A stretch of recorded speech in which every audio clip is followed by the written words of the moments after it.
Good evening, everyone. Good evening, sir.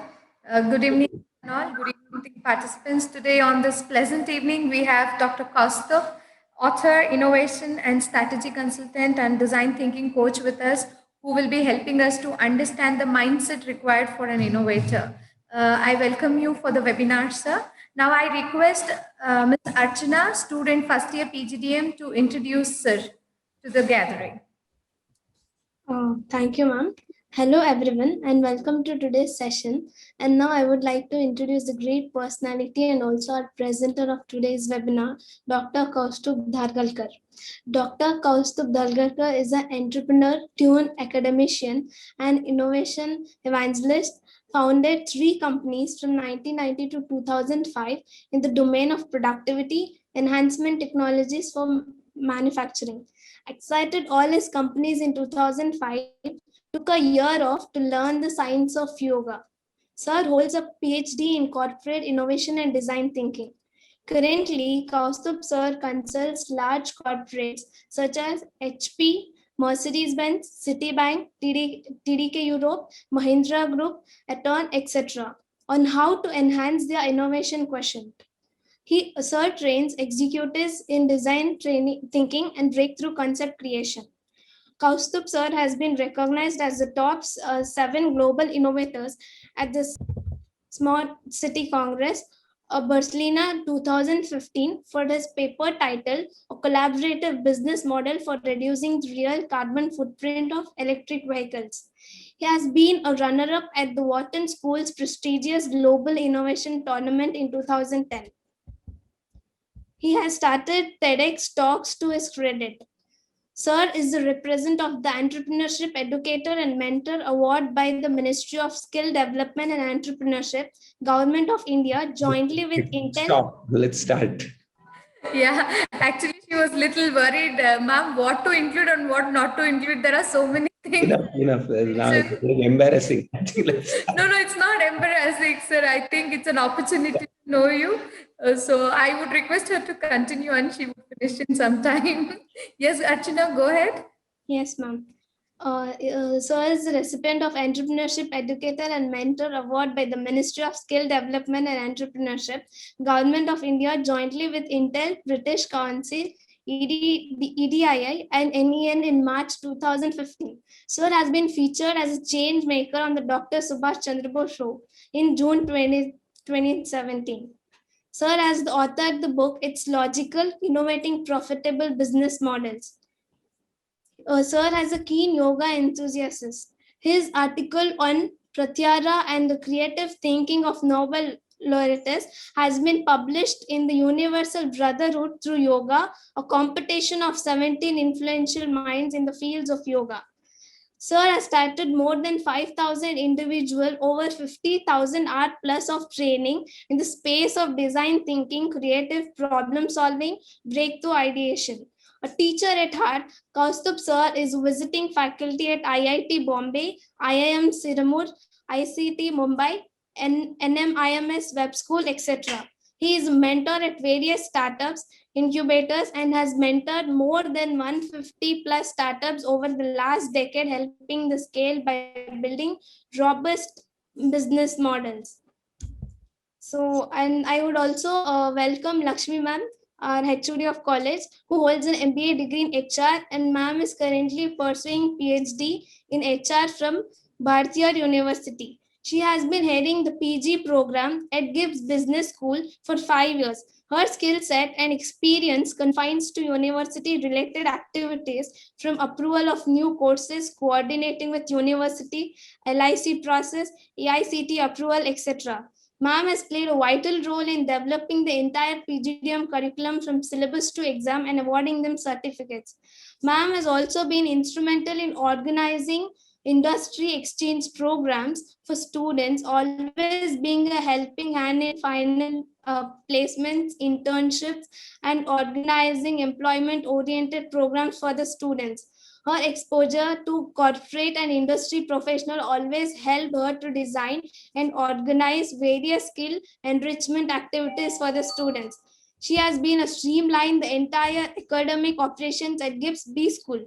She has designed the entire orientation program for all the new batch of PG and UG students, and also published an article in Scopus Index Journal and attended various national and international FDPs.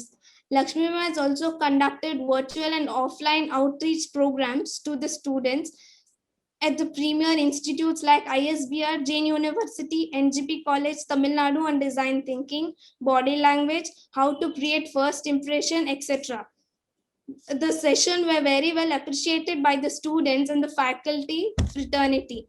She has been a moderator for the various national and international panel discussion. She has organized and coordinated many international webinars. Lakshmi Ma'am has also delivered a national level webinar on design thinking as a speaker. She has been awarded as the best performer the September 2020 at my institute. She is also associated as a freelance trainer and consultant with Renura. Lakshmi Ma'am is a recipient of AVLG Women's Achievement Award in the field of education. So I would be grateful if we continue further, ma'am. Thank you so much. Thank you so much for that wonderful introduction. I welcome Kaustubh sir again for the webinar. Over to you, sir. Thank you. Thank you very much. Thank you very much, GIBS and Professor Lakshmi for calling me over. Am I audible and visible? Yes, yes, yes, sir. Voice is okay? Yes, absolutely. So, can I share my screen? Yes, sir, you can. Okay. Yeah.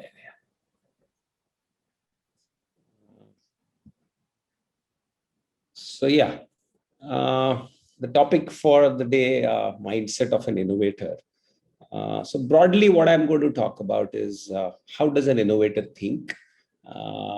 And more than thinking, what are the actions that he or she takes when these ideas come? Firstly, where do these ideas come from? And what should be done post that if you want to really take it forward? Because many a time it happens that we get some brilliant ideas, but we don't act on them. And then maybe a year or two later, we see in the market that, oh, this is done by somebody else. And you really curse yourself thinking, oh, no, I should have done something about it a year back or whenever that idea came to my mind. So it's important to act on that also. So basis my experience with students and corporates, I'm going to share some of the stories of people who took their ideas forward, where they got it from, etc. Also, I will talk about. So broadly, that's the gist of the next 40 odd minutes that I will talk about, and then we can take a Q&A, question answers from the audience. All right. So that's broadly the agenda. So the main role of an innovator is identifying problems worth solving. The deliberate use of the words worth solving is by design, because if you identify problems, that's fine. A lot of people identify problems, but are those problems really worth solving? Are people really facing an issue in those things that you have observed? So that's something that you need to really determine. So that's why the two words worth solving, in addition to just identifying problems. All right. So what is the main kind of, so to say, a driving trait of an innovator? I would say beyond everything, it is curiosity, innate childlike curiosity, asking questions like, why does it happen like this? How does it work? Why does it not happen the other way? If you interact with a child, say below 6 years of age, you will find all these kinds of questions coming from the child. I am saying below 6 years of age because after 6 years, education takes over and the creativity somewhere starts diminishing, and that curiosity starts getting killed. Unfortunately, but that's the fact in the education system that we are subjected to. So now curiosity is fine, but what do you now do with that curiosity? So I believe that, today's pain points are tomorrow's opportunities, in the sense that just keep your eyes open and look around for what people are complaining about. they're using some products, they're using some services, and they're complaining about something not working well. I wish it worked like this. I wish it were like this, etc. A lot of people are constantly keeping on saying these things. Now, those are actual starting points of opportunities, because today's problems are opportunities for tomorrow. So, one very simple principle that I have used in my educational the experience, as academic experience as well as the corporate experience, is that observing what people are complaining about is a good point to start with. So channel your curiosity towards what people's pain points are, today's pain points or tomorrow's opportunities. Let me give you an example of so frustration, anguish, pain points, blah blah blah, all that kind of stuff. Let me give you an example of how, at one B school based out of Mumbai, V School, Wellington Institute of Management, with whom I was associated for quite some time. And I still continue being associated as a visiting faculty. Somewhere in 2008 or so, just to channel the curiosity of the kids, I started an exercise in the classroom that every week, I used to tell the students, say a group of, student batch of about 50 or 55 students, I used to give them some kind of an assignment, a fun kind of an assignment, is that I used to give them maybe one specific domain. Say, this week, I would say, go and understand people's complaints about the laptops that they use. Next week, I would say, go and understand people's complaints with the mobile phones that they use. Third week could be talk to people and find out what they're complaining about their banking services. Fourth week, maybe their retail experience in shops and things like that. So a typical course goes on for about 10 to 12 weeks. So these 10 to 12 weeks will have 10 to 12 different topics for the students to go out in the field, interact with end users, and come back with at least 10 pain points or 10 complaints about each specific area. So now you can imagine a class of 50 going out in the field every week, coming back, each one coming back with at least about 10 complaints from specific areas. So you have 15 to 10, that is 500 pain points listed per sector every week. 10 weeks makes it 5,000 such pain points captured across 10 sectors. We did this exercise for almost 3 or 4 years. I think 2 years, 2 years we did this. Then it continued, then it kind of went on its own. It went into autopilot. Now, it is not just one class that I'm conducting per semester. I'm conducting 3 or 4 simultaneous batches. So you have 5,000 into 4, 20,000. So, so at the end of, we created a very simple portal on the at the institute to enable them to kind of, upload whatever they had observed, and some simple automation we did. And in 2 years, we had captured 56,461 pain points, or rather complaints that people have about regular day-to-day products and services that they use. Out of these 56,461, a lot of them were common, because different students are going to the same kind of target segment and asking similar questions. So automatically there's going to be an overlap. Out of these 56,461, where we had created this system, an online system to kind of sift through and select and things like that, we found that about 34 odd pain points were unique pain points and were unsolved problems as of then, 2009, 2010. Now, unsolved problems and something that people are complaining about are a source of great opportunity, right? Everybody, I don't need to talk about that. So, and this portal was thrown open to all the students on the campus to kind of try and solve those problems, those unsolved 232 problems. And amazingly, over the next 5 years, we had 33 startups coming out of the campus from 2009 to 2014. And these are not just startups who thought of an idea and maybe created a prototype, but you see the bottom line here, they were revenue earning startups. They were not just prototypes. They were not just ideas. Many a time outside from the campuses, a lot of ideas come out, but they don't get taken forward. So we had 33 revenue earning startups in 5 years. The bottom line moral of the story is channeling your curiosity in a particular manner. That's important. So inherently, we are all curious. We human beings are curious. How much of an outlet you give to that curiosity and how you direct it. This is also a classic case in the institution taking up that kind of initiative to create a portal. Listening to me, the director, Dr. Salunke, was very open to these kinds of ideas, and it just kind of went across. So the moral of the story is, how do you channel curiosity at the institutional level also? So how do we take our students on board and give some outlets like that to make it happen?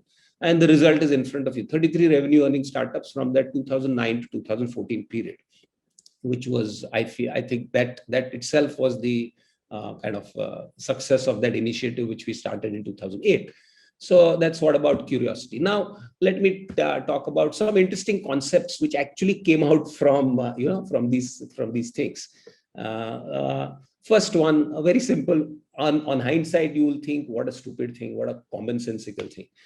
This was somewhere a boy from Delhi, and I was conducting a course with these people somewhere in the month of January or February. And in Delhi, in January, February, there's a lot of fog.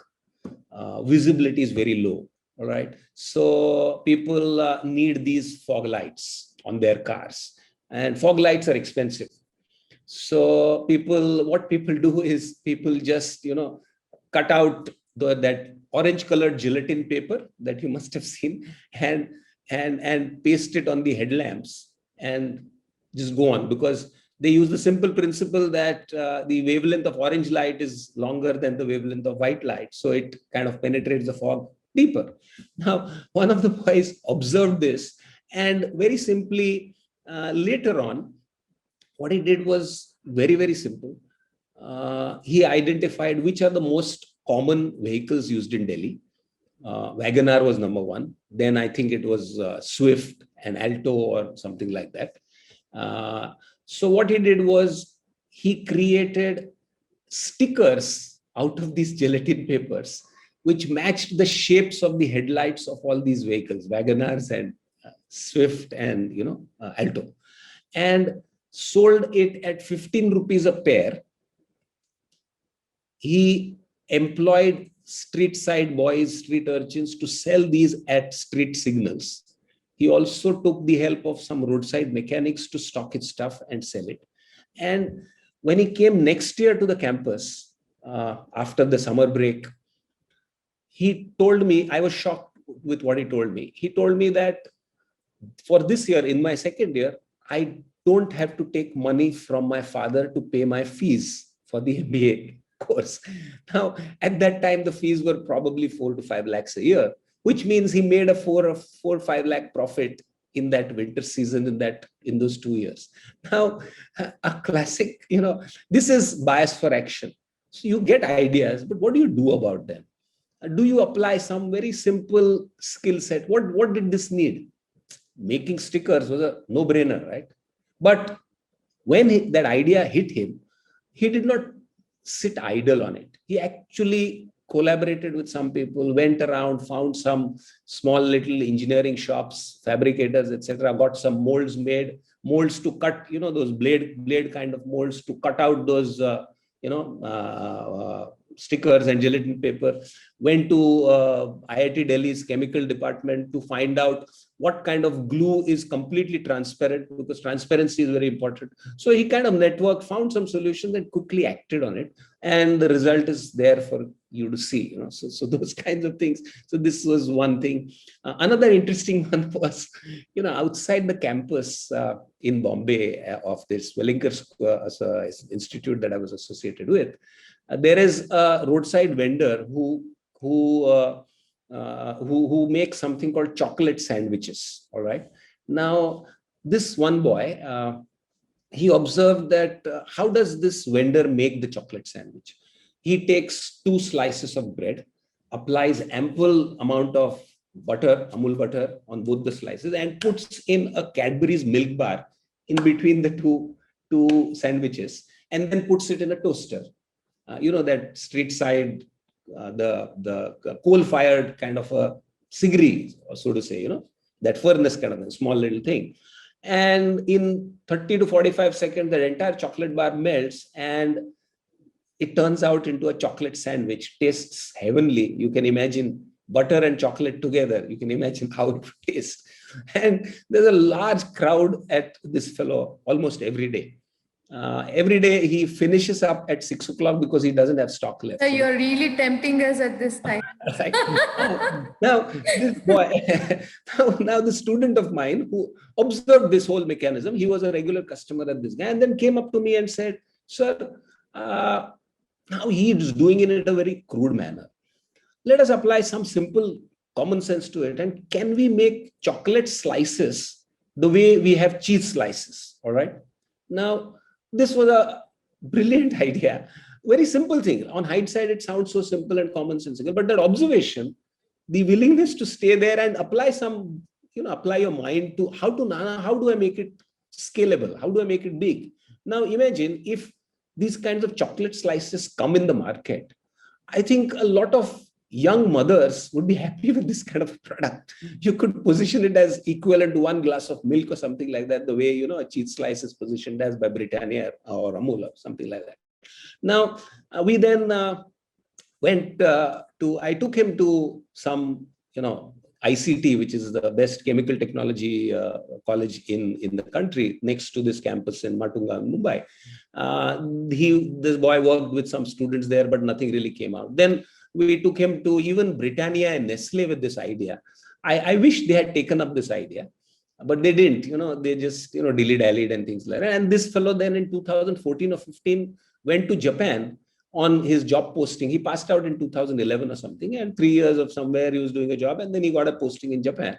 And he proposed this idea to a Japanese company, which actually launched it in 2015. So this is actually a product. There's a picture of that Japanese company's product, but the origin was on the street sides in Matunga. So observation and acting on that observation, applying common sense, simple stuff, collaborating, trying to make it happen, being persistent with it, give that kind of stuff. Another boy, 2014, one of his uncles is a farmer, and during one summer break or something, he had gone to stay with his farmer at his farm, farmer uncle at his farm.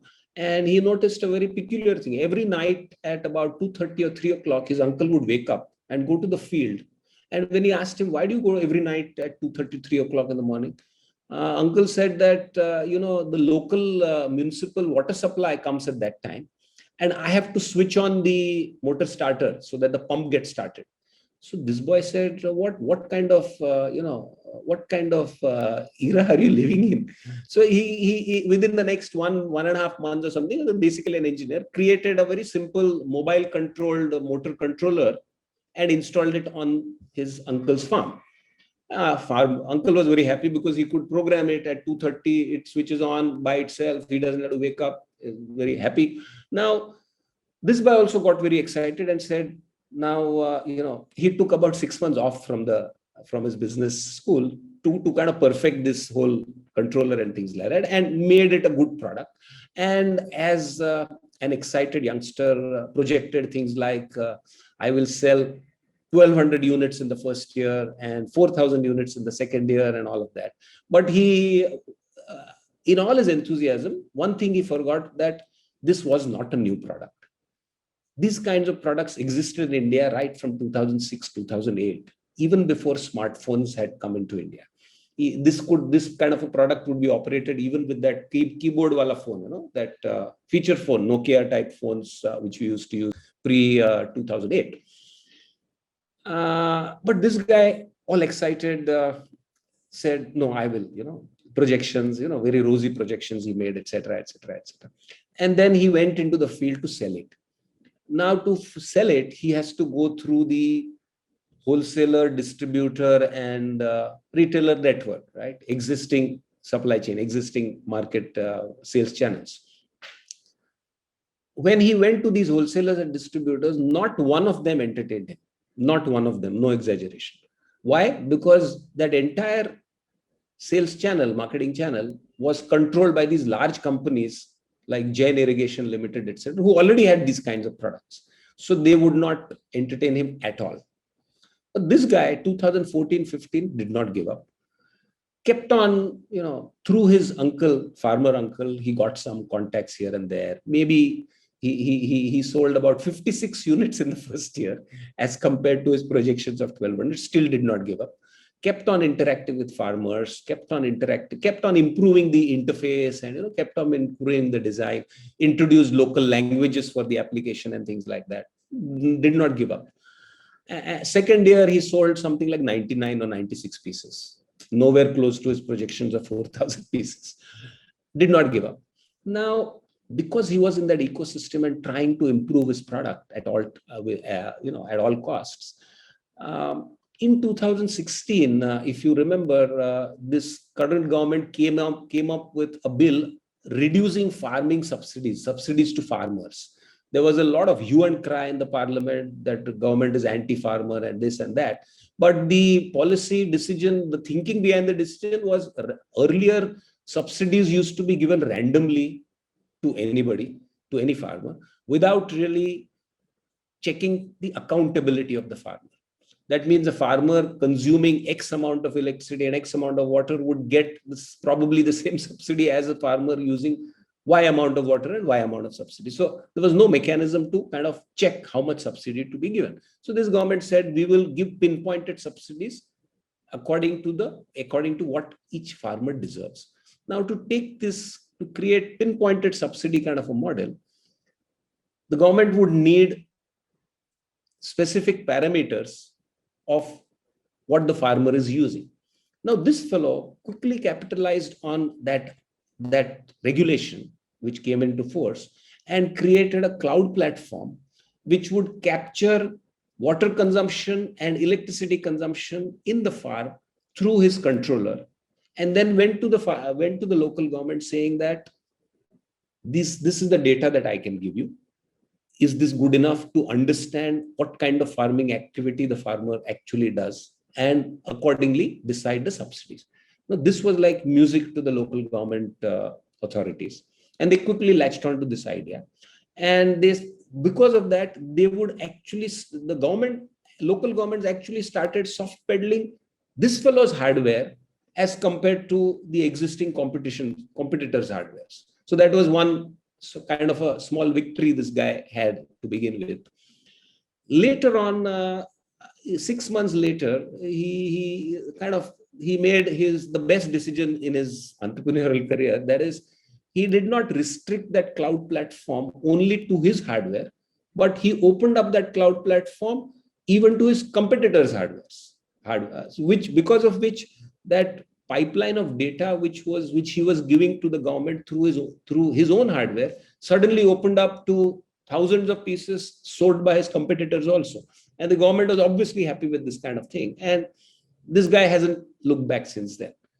Later on, a similar opportunity came in 2017 when the government announced that we will give crop insurance to each farmer depending on what the farmer deserves. Once again, more parameters required from the farmer's side. That is, what is the fertility quotient of the farmer's land? What is the soil nutrient value? What is the pH value of the water? What is the moisture content in the soil, etc., etc. So all that data had to be captured. Now, this fellow did not have the hardware to capture all that data. So he very smartly collaborated with all those sensor manufacturers who would be able to measure soil nutrient quality, who would be able to measure pH value of the water, who would be able to measure the soil moisture content, etc., etc., and started capturing that information on the cloud. And today he is supplying pieces in thousands, his hardware, plus that cloud platform is really his main revenue source today, rather than just the hardware. He already has arrangements with the government of Bihar. already has MOUs with Maharashtra government, Punjab and Haryana government, and is in talks with other governments also. And also is in talks with a national level mobile service provider so that he can go pan-India as well.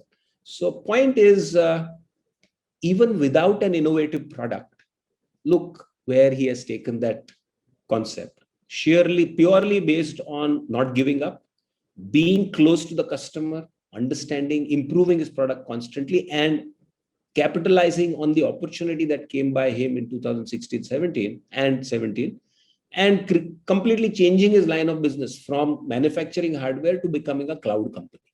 So that's another case coming out from those 33, those kind of people.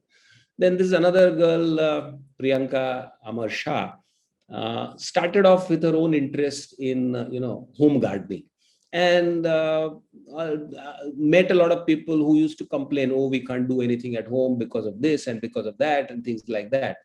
We can't water the plants, we can't regularly keep them in sunshine and things like that. And with her background, she's a BSc, I think, in botany or biology, I don't know, I don't remember, microbiology or botany.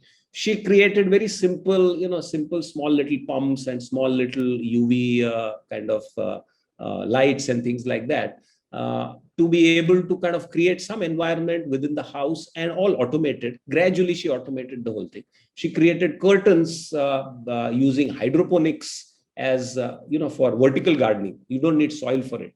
A whole lot of things she created, and she's doing very, very well today. Again, started off from that repository of, those 56,000 odd pain points. So basically, how to take ideas forward: observe your surroundings. Remember, today's pain points and aspirations are tomorrow's opportunities. Keep a note of all that you observe. Keeping a note, if we hadn't noted down, we wouldn't have had a database of 56,000 pain points, out of which 230 odd were unique ones. We would not have. So meticulously note down everything. You never know what will come, what will be useful. That's how an innovator actually brings his or her ideas into practice. Last mile user understanding. Last mile user understanding, what I mean is, be in connect with that end user in his or her setting, in his or her context. Let me give you an example. One more point. Pain points of deaf and mute, speech and hearing impaired people. We decided, let us study the pain points of a speech and hearing impaired housewife. Initially, we were getting nowhere. We were not understanding because we didn't know sign language. We couldn't communicate. And we wanted to find out real issues that these ladies would face. We also tried to talk to their family members, etc. But what was coming out was the family members would tell us, but still we were not able to hear it from the horse's mouth, so to say, from her. So we decided, let's go and spend some time with these ladies in their households. So we looked around in our close family circles. Each one of us we Indians are very well connected socially, right? Our close family circle extends to at least 40 to 50 families that we know quite well, friends, relatives put together. So this group was a group of 5 students and me, 6th one. So we said, let us write down the names of families that we know closely. Each one of us in the next 10 minutes put a list of about 30, 40 families, and we had a bunch of almost 250 to 280 families amongst the 6 of us. And then we went through each of these families to find out whether there were members who were speech and hearing impaired and were housewives, because that was our target segment. We found 2 ladies who fit that bill. And then we said, let's go and spend time in their house when they're busy. And then we smartly chose times when these ladies would be busy. They would be alone at home, because if there is help at home, the real problems would not surface out. So we smartly chose the times in which to go and study these, observe these ladies in their house. So we chose a time between 9:30 and 11 o'clock, because normally by that time the kids have been pushed off to school, husband has gone off to work, and this lady is managing her lunch preparations and the household chores. And To make matters even more extreme, we chose days on which her housemaid also would be absent, because we wanted to know the real issues that come up. Because if her housemaid would be there, there would be help, and a lot of problems would not be observed, would not surface out. So we spent not more than 1.5 hours in one household and maybe a couple of hours in the other household, and observed very, very simple things. The brief to the students was very, very straightforward. You will not help this lady do anything. You will not try to interact with her. You will just observe passively what is happening in the house. You will not interfere with whatever she does. We observed in those 1.5 hours and 2 hours in the other two, both households put together. We noticed very simple things like, when the doorbell would ring, this lady would not be able to hear and would not be able to respond. If she put something in the microwave oven, set the timer, and went to some other room to do something else, once the timer would time out, it would keep on beeping. This lady, it would not register to this lady. Another very interesting thing we noticed was when she would put something in the pressure cooker, she would not leave the room. She would not leave the kitchen. She would pace around in the kitchen, doing something else in the kitchen itself, but not leaving the room, and constantly looking at the top of the pressure cooker, because she was worried. We interpreted that she was worried that if she went to some other room, the pressure cooker would steam out and whistle, but she would not be able to hear it, and she would not be able to count the number of whistles. So she would probably be worried that the food would be undercooked or overcooked. Now, these are real issues that we identified only when we went there. These issues were not coming out when we were speaking to the family members. Right? Now, after this, within 6 to 7 days, the kids, those 5 students, that student group actually acted on it. They made a simple prototype, a wristband. Now, please don't look at the aesthetics of the prototype, because this has a lot of nostalgia value for me, because way back in 2013 end or 2014 beginning, this was the first prototype printed out of my 3D printing lab in the campus there back then, 2014. So aesthetics improved later on. But the concept, I'll tell you what these kids did, was very, very simple. They embedded a Bluetooth module into this wristband, and a similar Bluetooth module embedded in all the appliances in the house. And how it used to work was, if the doorbell would ring, the wristband would vibrate on the wrist, and a red colored LED would glow on it, corresponding to the doorbell. If the microwave timed out, the wristband would vibrate and a blue colored LED would glow on it. If the pressure cooker steamed out for the 4th time or 5th time as per the program, a bluish green colored LED would glow. And similarly, you can see 5-6 different colored LEDs on top, each corresponding with different appliances, which would alert the lady, the housewife, of what's happening. Very useful product. Back in 2013-14, wearables were not fashionable as they are today. So point is that these kids actually created this based on an observation. And I won't talk about further what they did, further changes that they did. That is even more a brilliant story. But I'll keep that for some other time. We'll run short of time. But point that I'm trying to make is, where did these kids get the idea from?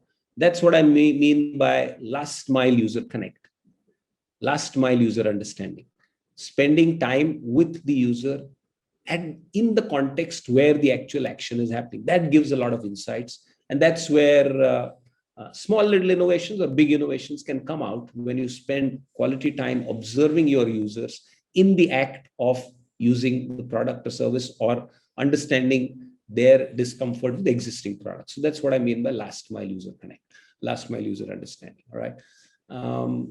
And finally, any solution that you are trying to create must take care of the user needs, must figure out the technological possibilities to bring your idea into reality.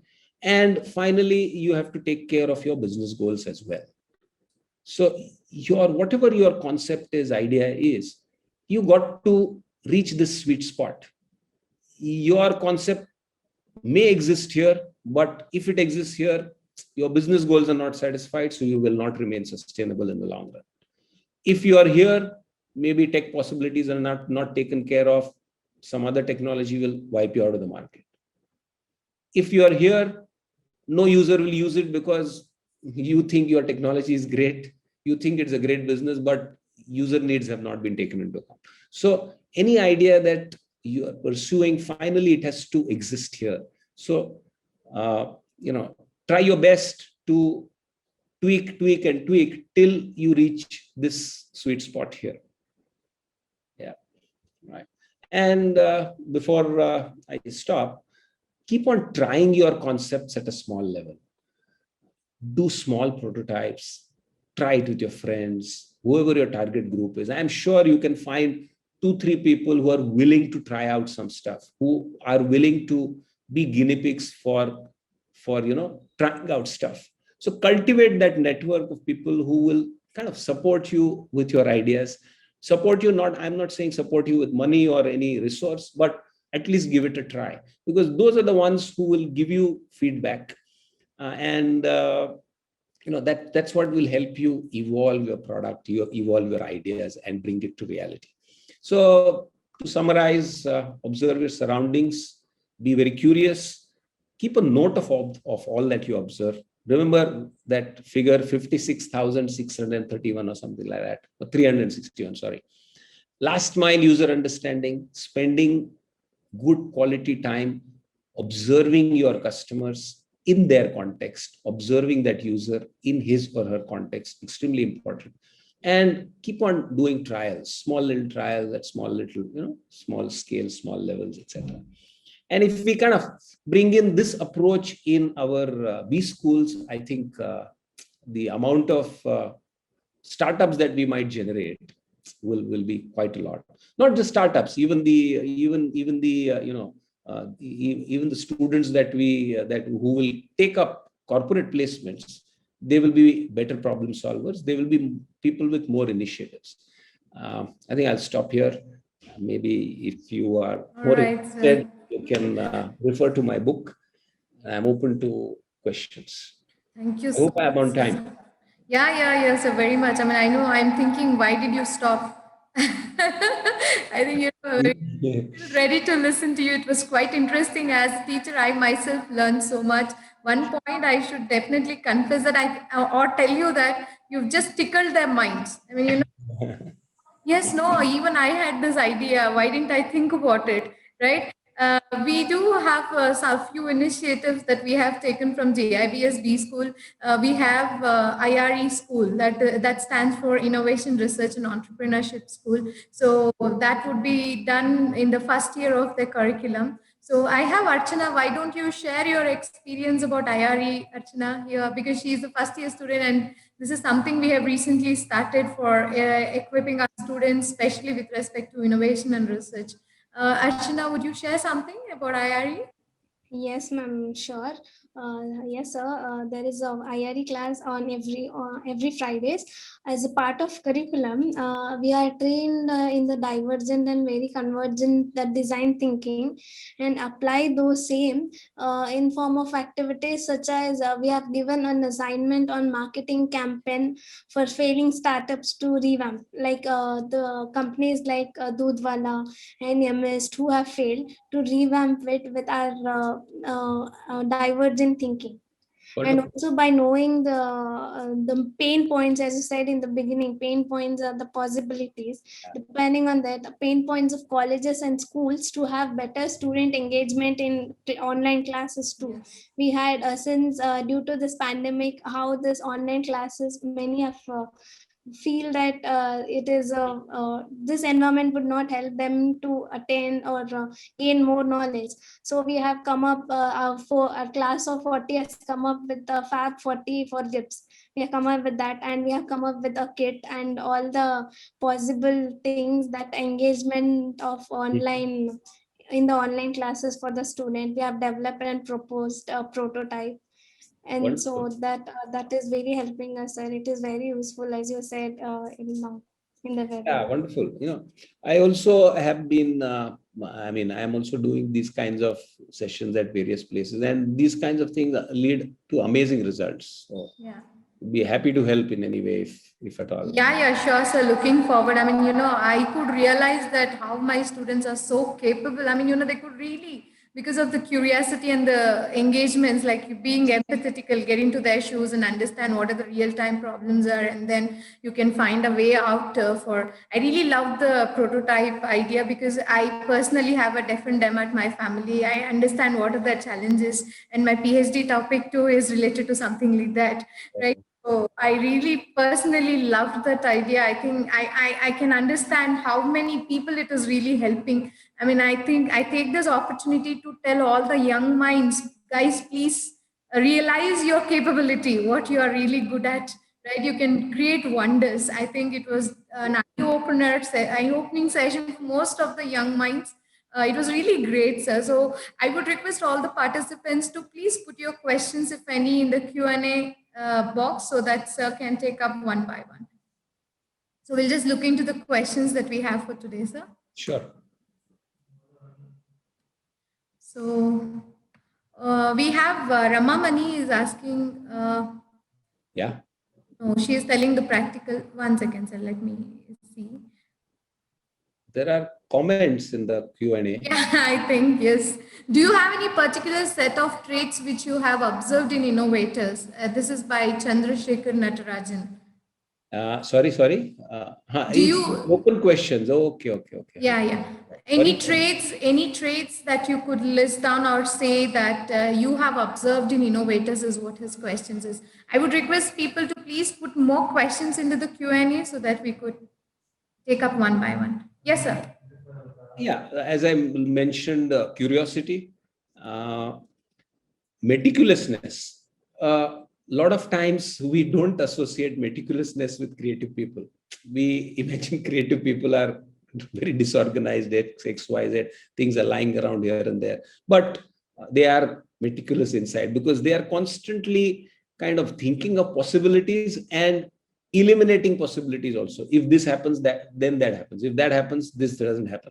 So, and they are good at documentation is one thing I've noticed. Another thing is extremely persistent. Don't give up. Another thing that I've noticed also is that these people have a lot of diverse interests. They are interested in multiple fields, and they are not just average in one or two. They are above average in 3 or 4 activities or fields that they pursue. I mean, my PhD topic was about studying kind of creativity. So my sample size was 32 Nobel laureates, because Nobel laureates, I assume, are the most creative people. So that was the assumption, because their findings, inventions have really shaken us, our lives, and have upgraded our lives enormously. They have had the maximum impact. So over there, I found these traits that they have multiple interests. They have kind of a strong tendency to keeping on experimenting. A lot of them came from kind of tough backgrounds, so that toughened them up also. A lot of them, contrary to popular belief that scientists are lone rangers and these creative people are lone rangers. No, I found that these fellows were quite strong networkers, would communicate, exchange of ideas, and quite open with their concepts, not really afraid of somebody stealing my research and things like that. Because when that openness comes in, a lot of new discussions happen, and through these new discussions with new people, a lot of new ideas also come up. So these are a few things that I noticed when I was looking at these life stories of life sketches of Nobel laureates. All right, so thank you so much for letting us know what are the traits that's required to be a innovator, or what is that something that you have noticed in them. We have another question: how curiosity can help in innovation? How? Sorry. How being curious can help in to be innovative is the question. Let me put it across this way. I think my whole talk was about that. Yes, That's curiosity. right. It all starts Yes, with that's the childlike input. curiosity. Yes, yes. So So, basically, I mean, let the child in you come out. Automatically, you'll become curious. Don't worry. right, sir. So we have another question by Simran. Did you ever have to deal with an sort of exclusivity? Because innovation is something not everyone includes. Well, if I get your question right, what you mean is that when you come up with some new thought, innovative thought, etc., people don't accept it. I assume that's the question, right? That's Yes, right. yes, sir. Things like that, right? I mean, see, anything new that comes up is not easily acceptable by people, for sure, because people have not been exposed to that kind of a thing, that kind of a thing. Worried it will change the status quo. I've been using this product for so long, and if I try using that, despite the promise of higher efficiency, etc., there will not people will not be there who will adopt quickly. But that's historically that has been the case. Having That's where having conviction in what you're doing, what you're attempting, comes into the picture. And the last point which I mentioned earlier, do small little experiments at small levels to test your hypothesis as well. And when those experiments fail, you will learn. If those experiments succeed, there will be more people who will understand what you're doing. So so that it's an iterative exercise, and it all starts with you having conviction about that experimentation. Right. I think there are more or less more questions on, don't you think funding is a major problem when you have to think about innovation or innovative ideas, and how do you really make it happen in the real? I think that's an excuse we give to ourselves. We are a poor country, we don't have funds. But tell me, any of these things which I talked about, 3, 4 stories which I told you, what kind of funding was really required? Right. Think about it honestly. This is an honest question. All those concepts which I talked about, very simple, very stuff. It's just a bias towards action, that if we can inculcate within ourselves and within our students, I think a lot of it will be taken care of. And once these experiments are proven well, the investors will make a queue outside your college or wherever you are to actually fund those ideas. Right, sir. So now I have another question from Dr. Swati. She's asking, can you just tell us about divergent thinking?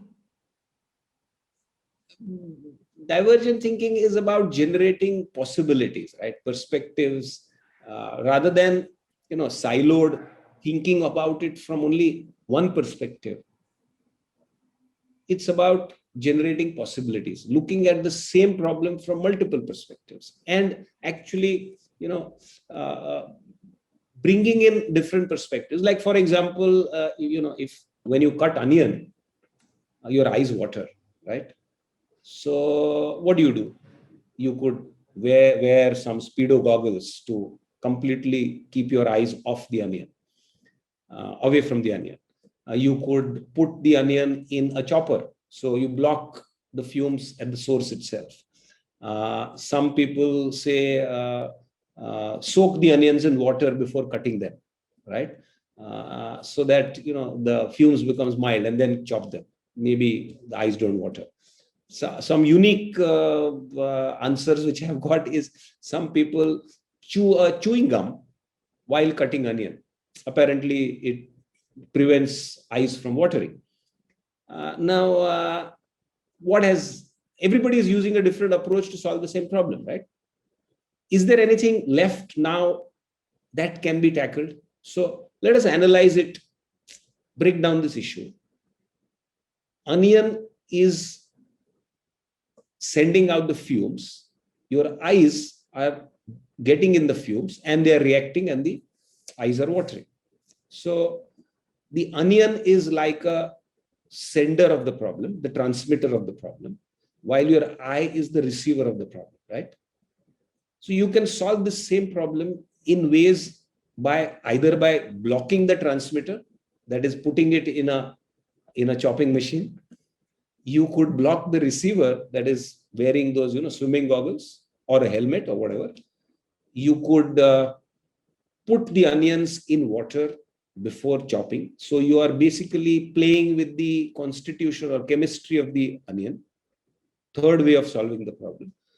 Fourth, some creative solution which somebody gave was I chew a gum while chopping onion. So maybe chewing the gum induces some chemicals in the eyes which neutralize those onion fumes, possibly. So that's a fourth way of doing a problem, of solving that problem. Is there a fifth way of solving the same problem? There is the transmitter of the problem or the sender of the problem. There is a receiver of the problem. And those fumes are traveling through certain medium, right? Through air and reaching my eyes.